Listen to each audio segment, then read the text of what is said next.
Welcome to the SPEAKPact podcast, where high-performing speakers and the producers who hire them merge to give you the insider secrets to the lucrative speaking industry.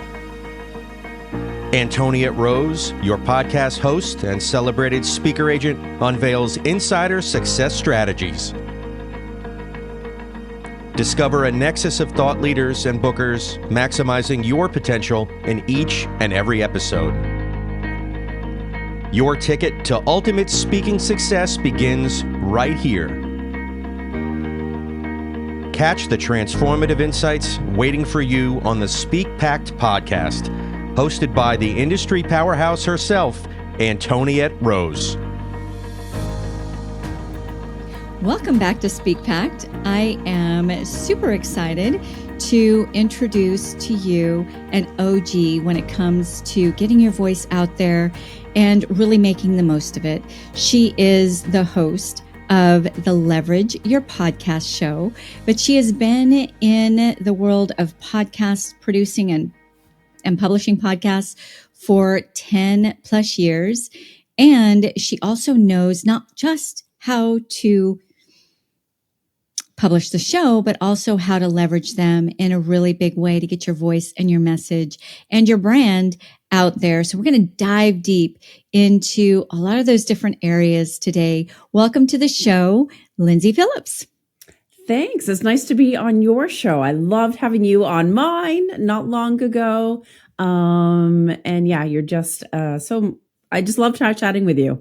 Yes. So definitely go to the Leverage Your Podcast show and see all of her amazing shows, right? But ours, especially because we really dove in to some subject matter that I haven't, you're a really great host. You know how to draw things out that I haven't publicly shared. So on a regular basis. So definitely go on over to Lyndsay's show and check out that episode. I think it was 2 or 3 weeks ago. Has it aired? Do I know? I know. I'm just trying to remember. You're catching me off guard here. I think it's live like next week, actually, or the week after. It's coming up really soon. So probably when we might even go live at the same time. Yes. So by the time this one airs, I'm sure it'll be up there. All right. So what attracted you in all the different ways that you can communicate and get your voice out there? What drew you to the platform of podcasts? My unofficial answer here is that video made me so nervous. I felt so like I clammed up. And back then it was literally just audio. So no one really did the video version of it, right? So I didn't even have video on when I had the interviews. It was just literally listening to the other person. So I just kind of felt like it was so much easier to do. But I also, of course, loved that it gets in front of so many people easily and it's easy to consume. And you can really get a feel for people's personality. You can just get tips so easily.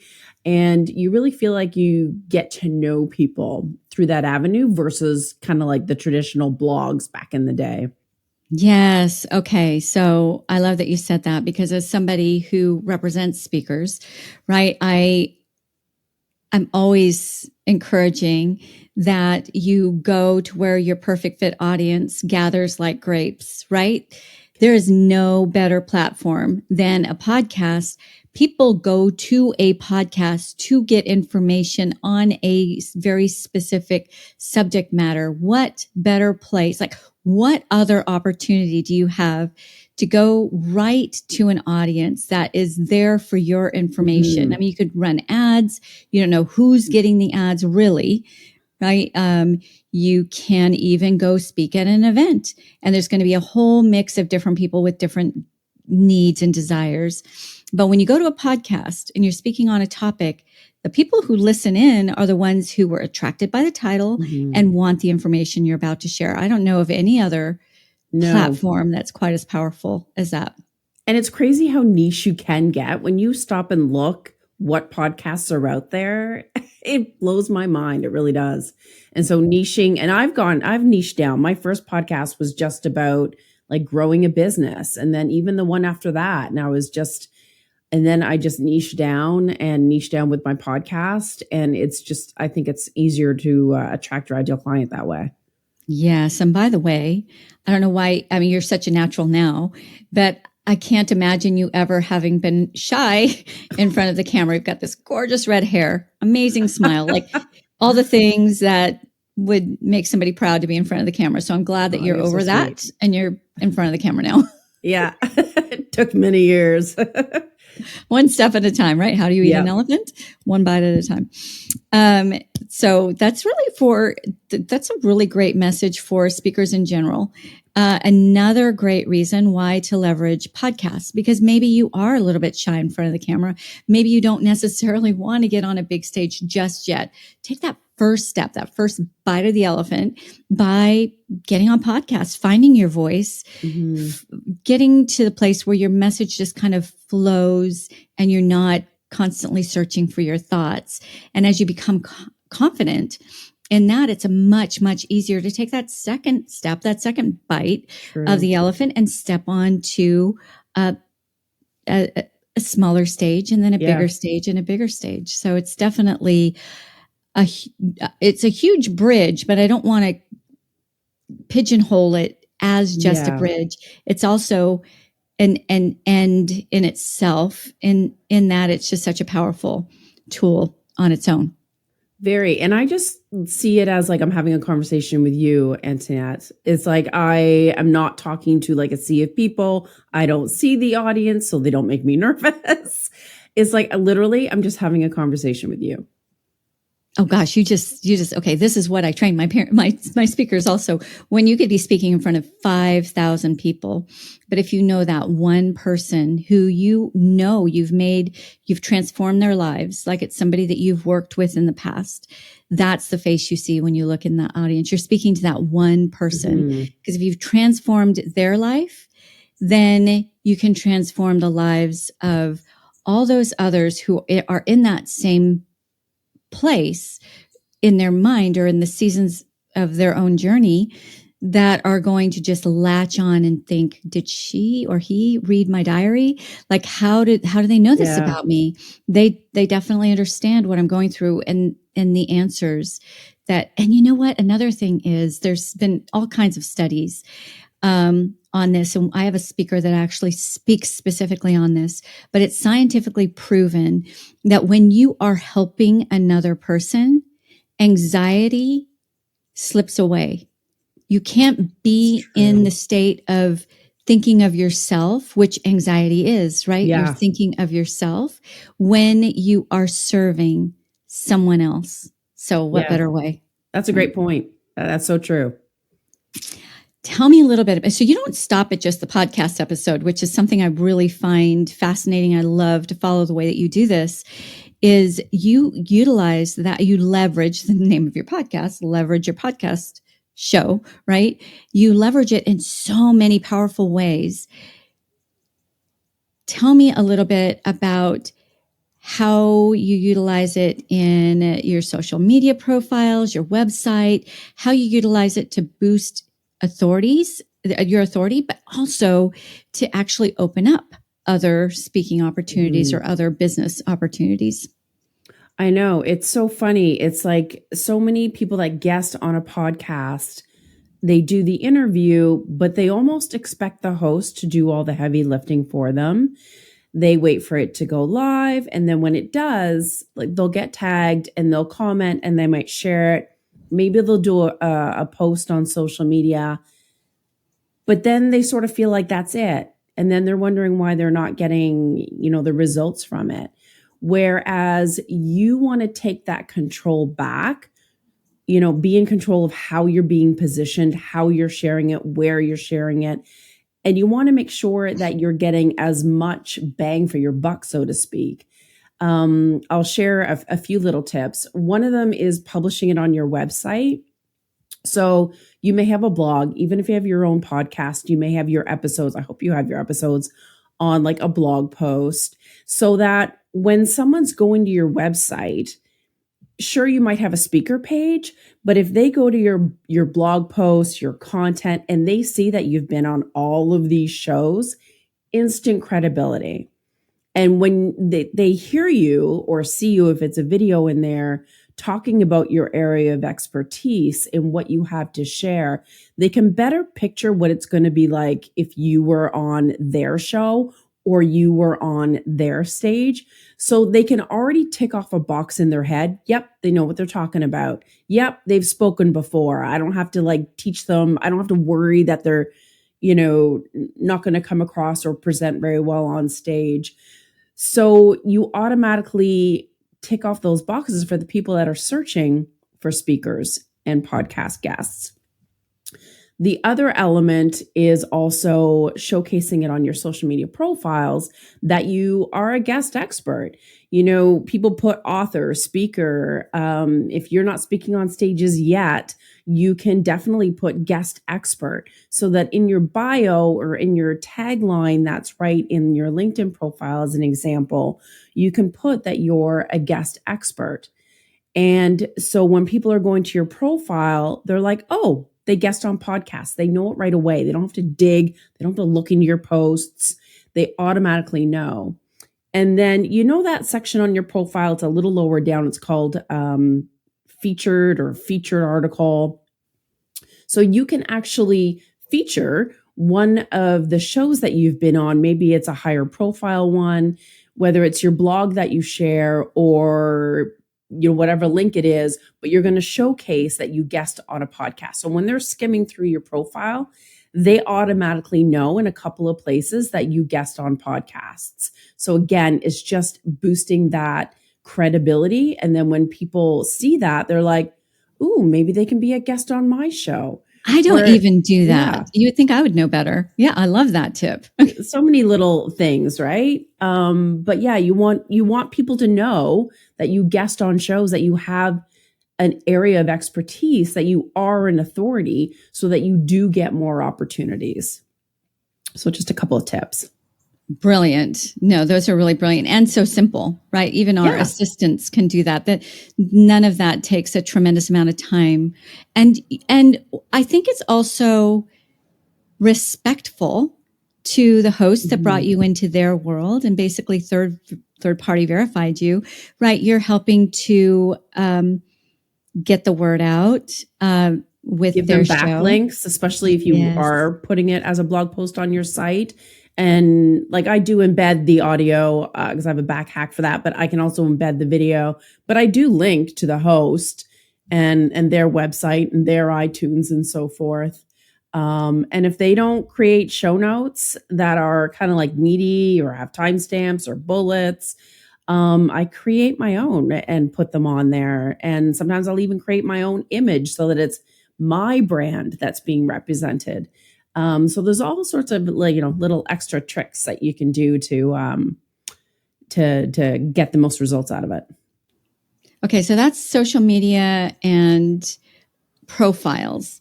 Is there a way that you distribute and publish your podcast guest interviews? Mm-hmm. So, right, podcasts go back two ways. In our world, we call them in or out. So this is an in interview. That is, you're coming into my space and I'm interviewing you. And then there's out interviews when I went and interviewed on your show, that we call that an out interview. And there's a whole process that it's not just one and done. Like I did the podcast, just like what you're sharing, golly, that's a month's worth of content if you really do it right? For your social media posts, for your email nurturing system, funnels, all of the different things. But also I want to make sure that for my out interviews that I'm giving you the thanks that you deserve with those backlinks, with also doing my part in making sure that I promote on my side too. I'm not just sitting back and waiting for you. First of all, you're not doing anybody any good service, not your audience, not yourself, or not the host. If the quickest way to be recommended by a podcast host or invited back is to show that active promotional side. They're not asking you to do that. Usually it's not a requirement, but it sure is nice, right? Are you going to be quicker to promote somebody who does that? But on the other side, when you go to publish and produce, distribute, your podcast guest interviews, how do you increase the visibility of those so that you as the producer are also maximizing the unrenewable resource of your time, right? And converting those into viable leads, maybe to attract more people to your show, maybe to sell the service that is the reason behind your show, which we're going to get into yours here in a moment. What are some of the things that you do on that side of things? For sure. So obviously publishing it on my website is kind of like that foundational piece. And then, so when I do share the episode, I'm pointing traffic back to my site because there are call to actions on the sidebar for different lead magnets that I have. A lot of people actually, which still surprises me, that their blog posts on their website that they don't have any call to actions. It's full width, so they don't even have the sidebars. And you can even take advantage of the real estate that's within the blog. Don't be afraid to have an image that breaks up some of the text that is a call to action to one of your resources or program or masterclass that you have, having a call to action at the bottom. So that is kind of like one piece of the puzzle. The other is distributing everywhere. So I will do a LinkedIn article. I have a LinkedIn newsletter. So people that subscribe to it do get notified whenever there's a new episode. So that way you're like in their face more, which is awesome. And then when anyone follows you that's new, they get an invite to that newsletter. Again, another way for them to, see you and get noticed all the time.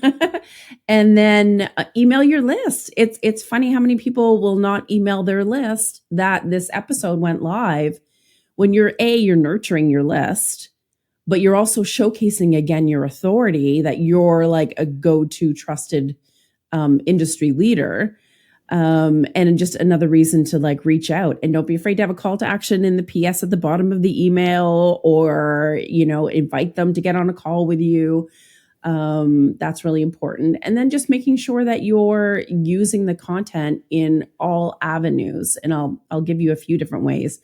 So when I get the episode, I strip out little sound bites. So obviously I know my own talk. I know my own topic. I know what little nuggets will be appealing or not. And so it's easy for me to go through. So I will create small square videos for like LinkedIn and Facebook. I will create reels and YouTube shorts. And sometimes, depending on the content, I will even create a carousel. Like if you have 3 ways to blah, blah, blah, or like my 4 steps of my podcast leverage system. So I can easily create a carousel for LinkedIn or wherever, because they're super hot. And you can have a call to action at the end of it, which is always good. And so it's just a way of like multiplying that content. I've got it. I've got that long form piece of content, hopefully in video, but you can always make audiograms if not. And then, just create all those little tiny bits and send them everywhere. And it's just an easy way of creating content that you don't have to create something new. And you could also showcase in those reels or the short videos, you can put the podcast art in the bottom corner and put featured on. So you're giving kudos to the host. You're giving them visibility for their podcast. But you're also showcasing that this little snippet came from that podcast that you guested on. So you're positioning yourself as an authority, giving that little piece of snippet of information. So it's double duty. Oh my goodness. I love everything you just said. And that is really the power of podcasting, right? That energy, the ROE, the return on your energy, your effort. Ooh, I like that. Yeah. Is as far as you want to take it. There's so much value in leveraging that one podcast episode. And I know I work with speakers, right? And I have certain speakers who are like, it's not paid. It's not worth my time. It is paid. If done right, it's paid monetarily, but also done right, it's paid in quote unquote revenue that is far more valuable Mhm.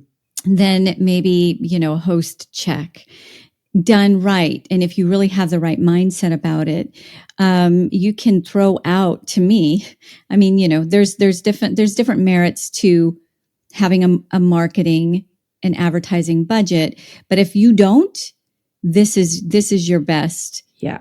way to go, right? Is on podcasts. And you mentioned the LinkedIn newsletter.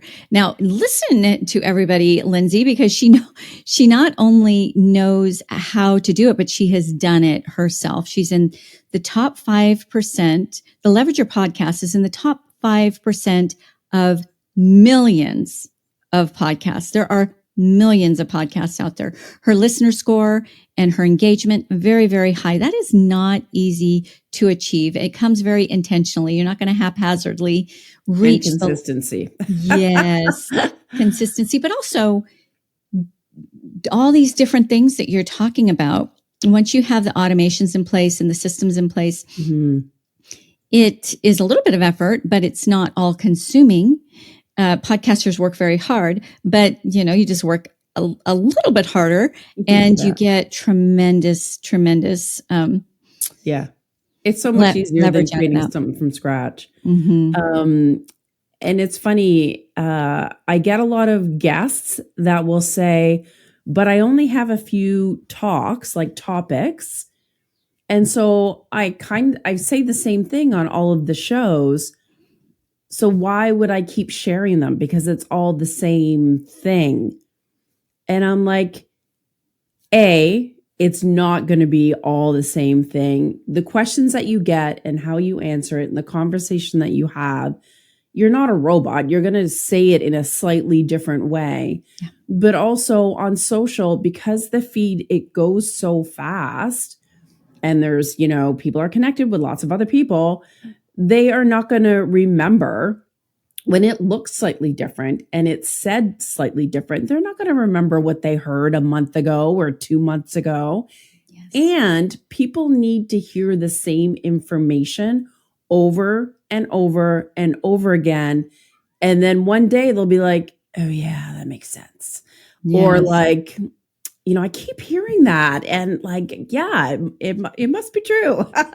Do you know what I mean? So you can't worry about feeling like you're giving the same message over and over again. We all have our own area of expertise, especially if it's niched. So of course you're going to repeat your same method, your same strategy, your philosophy on that thing to help your, prospects or ideal client. That's just the way it is. So you can't fear that like, oh, I don't want to put that on my website again because it's kind of the same content as a podcast I did 4 months ago. It just, that's a complete myth. Brilliant. I'm very glad you brought this up because it's something I hear quite a bit with speakers, and they do themselves a disservice by trying to make it new and fresh every time. You don't realize, like when you go to a Tony Robbins event, you'll go year after year and it's going to be the same UPW. Like it's going to be pretty much the same stuff. You go because of that, right? He's very specifically branded, and that's why we're creatures of habit, right? That's why people flock to him for that. The people who need that, they flock to him for that. When we go to our favorite restaurants, right? We don't want the chef to get creative on our favorite dish. No. We want what we went to. Our chops are set for that specific dish. If I order my ribeye steak that's made in such a way, and they bring me it made completely differently because they were getting creative, I'd say, but that's not what I came for. Like I wanted the thing I came for. So what you brought up is so incredibly important. Establish your brand. Doesn't mean you can't step outside of that, but always snap back to that core brand, because a confused mind isn't going to buy. And people don't remember what you said as much as they remember how you made them feel, how you inspired them. That's what they're coming for. You're exactly right, Lyndsay. Right after you talk, they may not be able to remember one line that you spoke, but they'll remember what you stirred in them. And that's what they're coming back for on a regular basis. So when you're all over the place, they don't know what you become unmemorable. Yeah. So I love that you brought that out. This is a little bit sideline, but I see you utilizing this in a really powerful way, and I'm hearing about it more and more. Can you explain how you couple your messaging through your podcast with that LinkedIn newsletter that more and more people are beginning to utilize, not only as a reader, as a partaker of the information I am, but also creating their own? What has that done for you? And is it worth the effort? And why did you start doing it? I did it because I find LinkedIn, we're all professionals and we want to learn new things. We always want to improve. We want to know what other, marketers are doing, right? And what's working and what's not. And just, we always, I don't know, I guess entrepreneurs, we just always want to learn new things and better ourselves. And so for me, I quite often want to get into articles because it's more meaty. Like there's more stuff in it. And I also want to be reminded of things where it's like, I may not dive into someone's social media posts in LinkedIn. Sometimes it comes up on my feed. Sometimes it doesn't. Sometimes I'm in there. But if I get an email notification to say, oh, this person's newsletter just came out and it has like the article, then I will dive in. And you actually get an email notification. You don't just get a notification on LinkedIn. You get an email notification. I'm like, that is gold. Yes. And so I was like, and for me, it's like repurposing as well. Like I'm creating all this content on my blog post. Why am I not sharing it in LinkedIn as an article that showcases myself as an authority? But then I've got space to like add other call to actions, add my lead magnet in there. I'm actually about to rejig it slightly so that I don't have my whole blog in there, but I take out a couple snippets and just put like easy to consume tips. So you can mix it up. It can be like a weekly e-zine kind of a thing, right? Where it can be like your favorite tips that you use on social. It doesn't have to be a full article. It doesn't have to be the episode that just went live. It can be whatever you want it to be, and you can change it.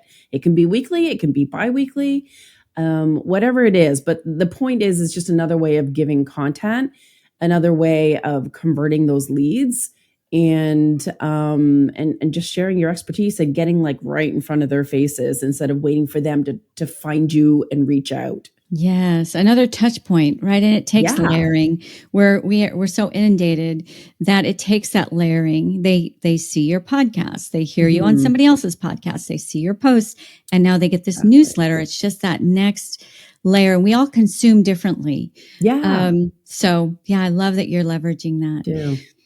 Tell me a little bit about how, because I'm sure you're pitched all day long, all week long, like you've got hundreds of pitches to be a guest on your show all the time. How do you sift it out and decide who you're going to feature on? You worked really hard for the ranking that you have. So just putting anybody on there isn't going to happen, right? How do you filter and sift between this is the guest that I'm going to feature versus writing others off? Mm-hmm. I definitely take recommendations from other friends or people that have been on my show. They're like, I think this person would make a great guest. I'm like, perfect. So those kind of recommendations are key. So I think too, even when you're guesting on a show, when you have someone on your show, don't be afraid to ask the other person, because there's always like, oh, what can I do to help you? Actually, I'm looking for a Pinterest expert. Do you know one that would make a great guest on my show? Whatever that would be, tap into who that other person knows And then, and I offer too. I'm like, I've had all these guests on my show. Check out my podcast. If there's anyone there that would be great for your show, then let me know and I'll make an introduction. So, and it's that give and take, right? People remember those kinds of things. Yeah. I definitely always look at the one sheet. I like to know what their topics are. If someone pitches me and I don't know what their topics are, it's like, I'm not going to do the research on their website and try to figure it out. It's exhausting. Yes. I want to know exactly. And then once I know their topics, I'm like, okay, does that fit my audience? Does that help podcasters? Does that fit the mission of my podcast? So it has to, because I have been pitched all sorts of things.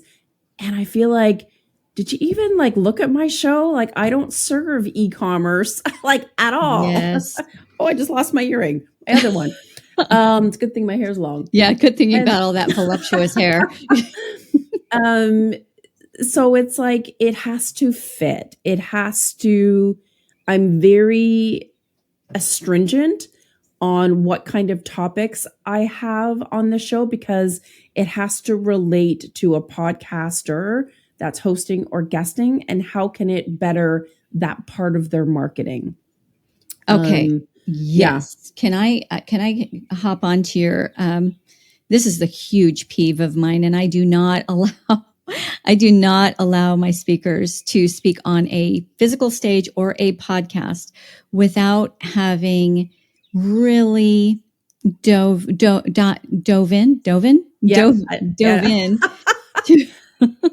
to definitely watch or listen to some of those podcast episodes, scan through who have been their guests, what have the topics been, understand their audience. You can easily go to something like Listen Notes and see a little bit about who their audience is, what their focus is, care enough about the fact that host is basically third party verifying you, right?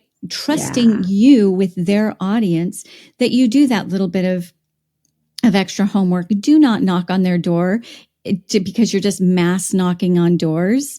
It's like knocking on somebody's door and say, hey, can I come have dinner? I don't know you. I know nothing about you. You know nothing about me, but I want to come in and have dinner with you. No, close the door, right? Whereas it could be obviously recommended as amazing. Your neighbor says, hey, this is a great person. You want to meet them? Great. That's a way to open the door. Another is, hey, you're my neighbor. I have this information that might be valuable for you. Welcome to the neighborhood. And just come in as somebody who cares about them and their platform. So incredibly important, whether it's an on-stage engagement, study the audience, even poll a few of the registered attendees if the host lets you.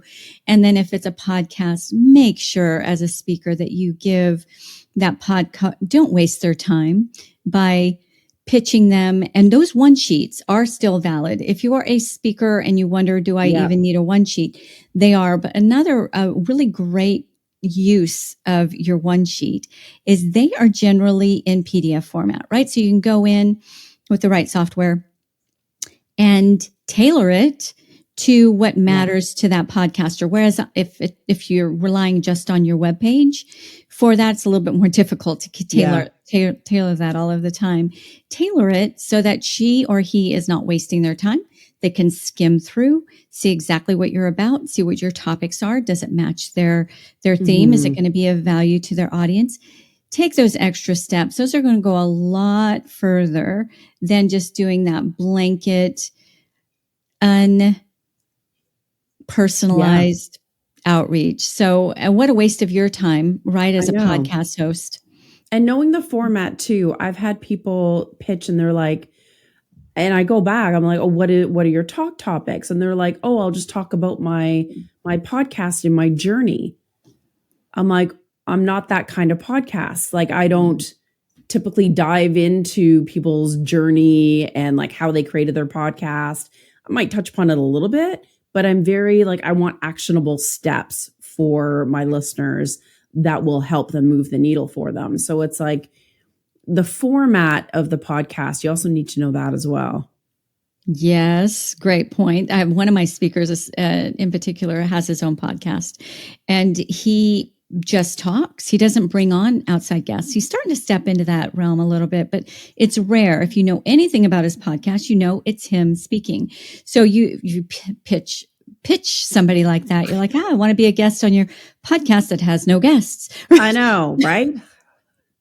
That is not that's just like a telltale sign that I don't give a heck about you. It's just all about me. Yep.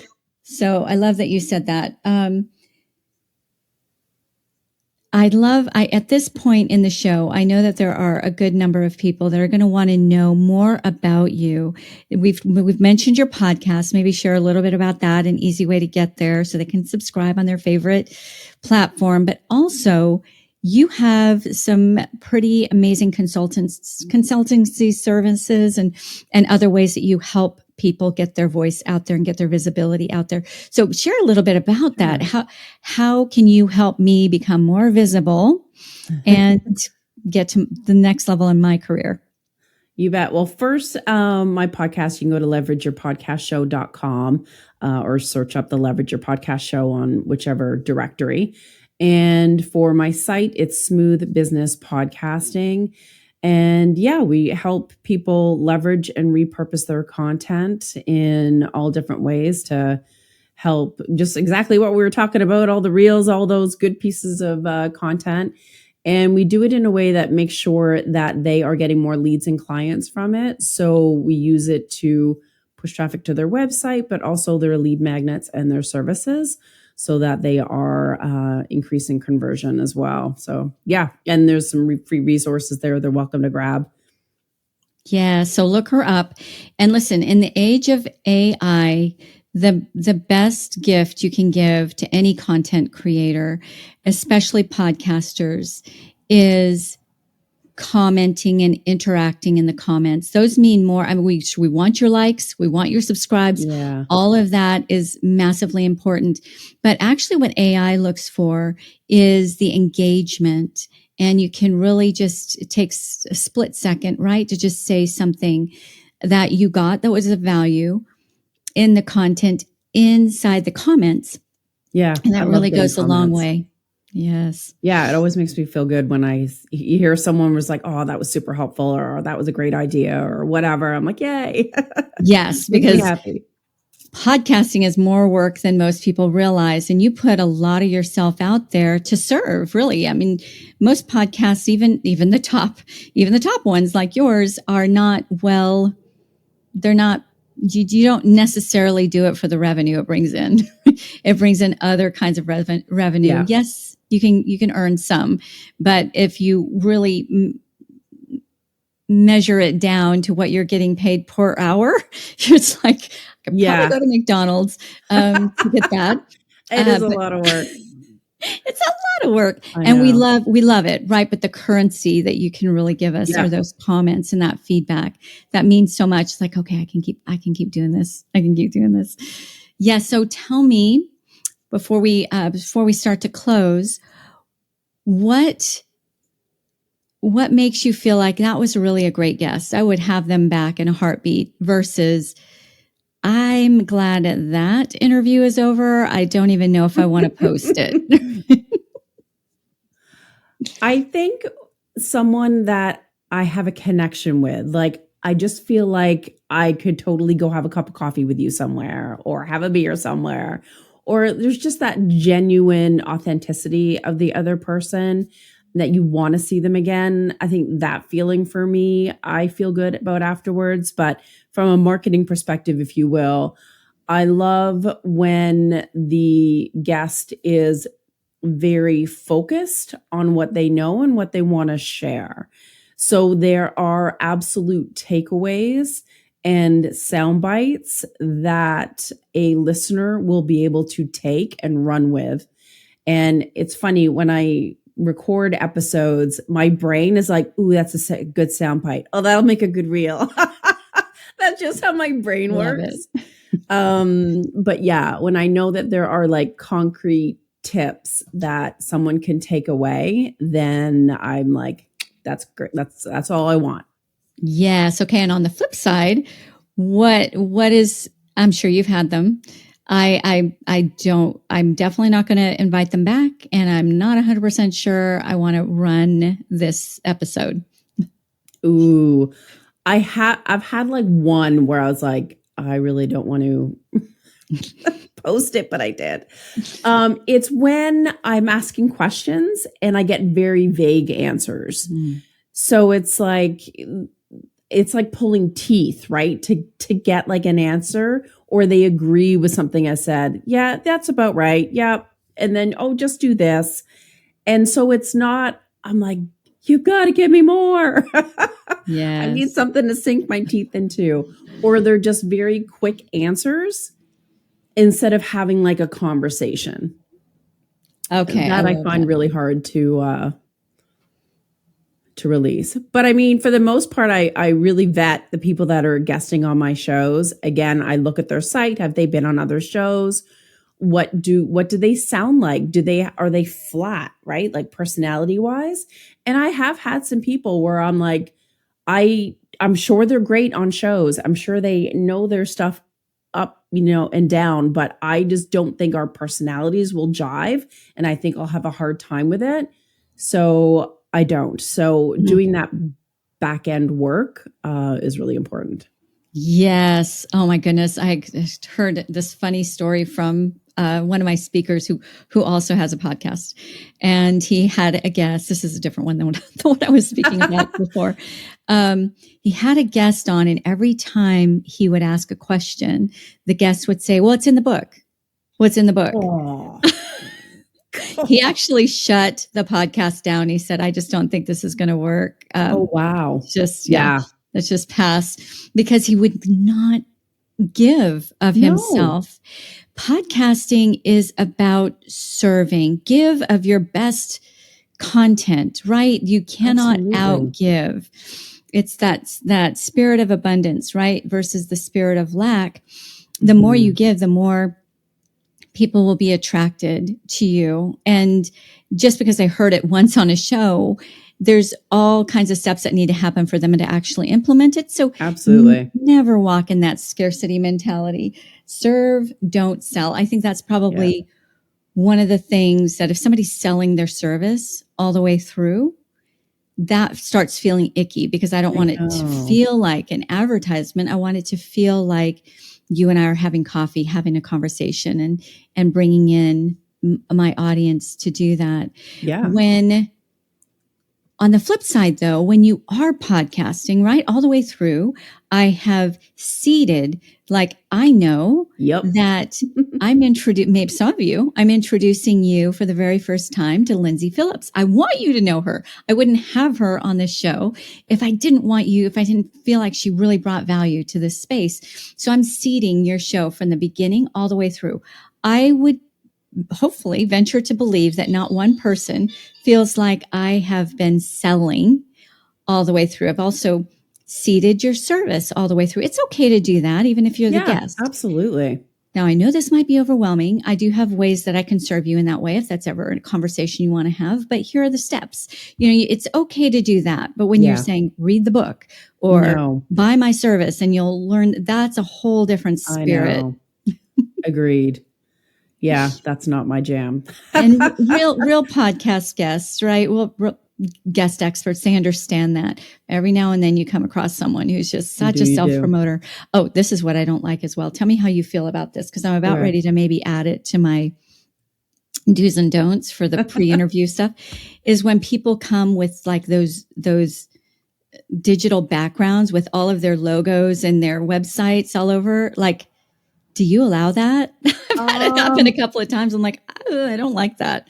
I don't know what to think. I find it, I've only had that come up once, and there were like pictures on the background kind of a thing, but it was like 2, so it wasn't horrendous. I find it distracting just for me. I don't mind when there's like a logo, or a background that's like their branding, like that doesn't bother me. But I don't want it to be like a sales pitch that surrounds their head. Yes. Well, it kind of goes back to you and me sitting down and having coffee and connecting. I'm not going to be wearing a billboard on my head that's what it feels like to me. I don't mind if your book is sitting in the background. Yeah. Like that's totally natural and great. But yeah, I don't love it. I know some podcasters actually preach doing that. It's just a gut thing. Yeah. I know. Okay, well, we've had an amazing conversation. I hope you've been taking notes as the listener here on the SpeakPact show, because there's been some transformative gems. If you will just implement some of those gems, you'll see a difference. Make sure to follow Lyndsy's newsletter, subscribe to her podcast, link up with her on LinkedIn, implement some of these amazing, hard-earned strategies that she's given you, and you will see a difference. As we close, Lyndsay, I have one last question that I ask at the end of my show. It's our signature question, because I believe that you can take in information, but until you really begin implementing it, it's not going to become your own, and it's really not going to move the needle for you. So I ask each of my guest experts to leave our audience with some sort of directive, because we're all here. This is SpeakPact. We want to utilize our voices to make a bigger impact. What is maybe a challenge or some way that might move the needle for my audience members should they actually practice this piece of advice that you give? You bet. I think that often we shy away from adding call to actions to our social media. So we'll have a quote, a tip, a video, but then just kind of leave things as it is. Whereas if you start putting more call to actions in your social posts, they don't have to be salesy. It can be, oh, by the way, you can extend this and I have a free resource. I'll put the information below.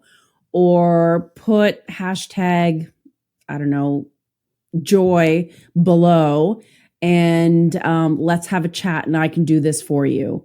Or it can be anything, honestly, but it just let it feel like a natural segue.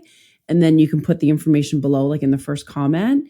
But don't be afraid to put call to actions in any of your content, any of it. If you've got a little quote or a reel or anything, call to action. Yes. Okay. Never assume the next step. Never assume that the audience member, whoever it might be, understands we're all distracted. We've got a lot of things coming. Yeah. We're coming to this space, whether it's your newsletter, your podcast, whatever it is, because we want directions, right? We want to be told what's next, the next step. Such perfect, right? Call to action. I love that. Yes. Perfect way to close. Thank you so much for being with us today, Lyndsay. You are a delight. I am a big fan of your show, and I so appreciate the time you've given us today. Thanks. I always love chatting with you. Ciao, ciao for now. We'll see you all soon. Thank you for listening to the SpeakPact podcast. To become a recommended speaker of Antoniette's WPC speaker agency, or you are a host or planner looking for a dynamic expert in optimized performance, Antoniette would like to personally meet with you. Secure a time with her at speakerbooker.com. Again, that is speakerbooker.com. It all begins with a vision, a voice, and a pact to impact. Join the SpeakPact movement by joining our new private Facebook group at the link in our show notes. Find us on nearly every social media platform at One Antoniette. That's number 1, ANTONIETTE, or simply hashtag SpeakPact.